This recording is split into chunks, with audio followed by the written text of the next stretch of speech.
Salam alaikum ya salam. Chicha, chicha toujours dans le même appareil. Et je voulais faire cette petite vidéo pour faire comme ça un coucou à des amis comme ça. Secondo, en fait, un chicha, en fait, je sais pas pour ceux qui me connaissent pas, اللي ما يعرفونيش هكذا. En fait, un chicha كما قال واحد ثاني حشيشة le kabyle. أنا حشيشة الكابيل. J'assume, il n'y a pas de problème, ça s'entend, l'accent taillé et tout. Chicha le Kabyle. Et moi, en fait, un chicha immigré, Foiran, depuis 1998. Donc, chicha le Kabyle, immigré à Oran. Donc, à chaque fois, les vidéos et tout ça, tu vois, ça va parler à chaque fois de ça. Je suis un immigré et tout, donc voilà. Il y a l'immigration, al-ghorba, الحوايج كيما هادو et tout ça. Et de temps en temps, en fait, temps en temps, en fait, comme je veux vraiment apprendre à jouer les qarqabo, l'instrument de musique africain là, l'instrument de musique qui vient en fait à l'origine, il vient d'une région en fait qui est actuellement le Soudan et tout ça, c'est la Guinée et tout ça. Et donc c'est un instrument de musique qui vient d'Afrique. Et moi je me sens vraiment, je me sens africain. En bas, j'essaie de travailler cet instrument parce que j'aime aussi beaucoup la percussion en fait. Je sais pas pourquoi d'ailleurs. Et, et donc voilà, de temps en temps dans mes vidéos, vous allez me voir en train de travailler mes qabou en fait. Et voilà, de temps en temps, je vais vous casser les oreilles avec ça parce que je travaille tout seul.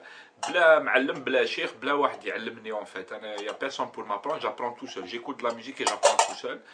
Et j'espère que bientôt je vais m'inscrire. En fait, si ça n'a pas changé en fait, Kherdin Medjoubi. Kherdin Medjoubi, le fils d'Azdin Medjoubi, si je ne dis pas de bêtises. Comme il est aussi percussionniste et l'un des meilleurs de sa classe, il donne des cours ici à Paris en fait. J'ai son numéro de téléphone, il a créé un cours de percussion, entre autres les qarqab. Donc on va essayer d'aller apprendre un peu les qarqabou. Et de temps en temps, je vous fais sur mes vidéos des qarqab, s'il y a des gens qui peuvent faire aussi pareil, ou plutôt mieux en fait, parce que ça permet aux autres d'apprendre. Moi je veux bien apprendre en fait, même sur YouTube. Et puis une dernière chose en fait, c'est, en fait je pensais à un truc. Je me suis rappelé l'autre jour, là, un truc sur les médias et tout. Bon, en fait, pourquoi? C'est vrai, qu'est-ce que je fous sur YouTube? Je suis quelque part un acharné, tu vois, j'ai envie de faire des trucs et tout ça me vient, il y a des envies de faire et tout ça qui me viennent et tout, et je me dis pourquoi en fait, parce que ça a été la même chose sur les blogs, ça a été sur les sites internet et tout ça. Et après, je me suis rappelé une petite phrase que me disait ma mère en fait. Oh, je vais terminer avec ça. Une petite phrase que me disait ma mère, c'était, en fait, c'est vrai que moi perso, je suis un gros consommateur de médias. Un gros consommateur de médias. Par contre, avec le temps et tout, ça fait des années maintenant, avec le temps, je trie. Et depuis qu'il y a Internet, j'ai adoré la chose en fait, parce que finalement ça permet de trier à sa guise. On devient maître des médias qu'on consomme, ou là, des médias qu'on lit, ou là qu'on regarde, ou là qu'on écoute. Moi par exemple, j'ai plus de télé, la radio je l'allume de temps en temps parce qu'il y a une copine qui a une émission, je l'écoute et tout ça, mais à part ça j'écoute plus de radio et tout, je suis sur Internet. Et sur Internet, il m'arrive d'écouter des radios, il m'arrive d'écouter beaucoup de podcasts, je regarde beaucoup de vidéos, je lis toutes sortes d'informations, toutes sortes de news, y compris en essayant de me cultiver un peu par-ci par-là en fait sur des sujets et tout ça.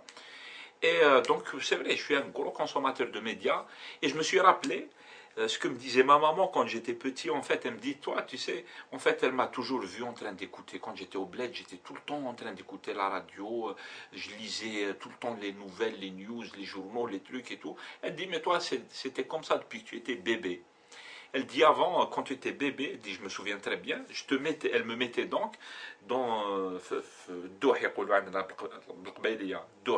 donc dans le lit de bébé là, et comme elle dit comme il était large en fait, et quand elle me faisait, tu sais, les bébés chez nous on les attachait comme ça et tout, elle dit moi je t'attachais et tout, comme ça et tout, je te mets dans le lit, et comme il y a un vide, elle dit à chaque fois en fait, quand tu pleurais et tout ça, je pleurais et tout, je fais du bruit, nanana, et bien qu'est-ce qu'elle faisait? Elle prenait un poste pour me calmer, elle prenait l'un des premiers postes qu'on a eu, c'était dans les années 70, début des années 70, les premiers postes radio, il était grand comme ça, elle le mettait entre moi et la fin du lit Hagda, elle me calait en fait avec le poste radio. Et voilà, et donc quand elle allumait le poste, moi j'étais tout content, je souriais, même elle mettait des musiques, j'imagine qu'elle mettait la chaîne 2 ou je sais pas ce qu'elle écoutait dans le temps, c'était ça, elle écoutait souvent la chaîne 2. Donc elle mettait de la musique ou la radio, et dès qu'elle met de la musique, moi je suis très calme. Et ça a continué jusqu'à maintenant en fait. C'est vrai que je ne peux pas me passer de la consommation des médias. J'ai besoin de consommer de l'information et tout ça. Donc voilà, ça explique un peu ce que je fais sur YouTube. Voilà, salam alaikum, Hashisha, Hashisha le Kabyle, immigré Fiouaran depuis 1998. J'allais oublier. Il est très content d'être là sur YouTube. J'espère qu'il va y avoir d'autres vidéos. Voilà, salam alaikum. Hashisha, comme d'habitude, en direct de son bunker. Merci.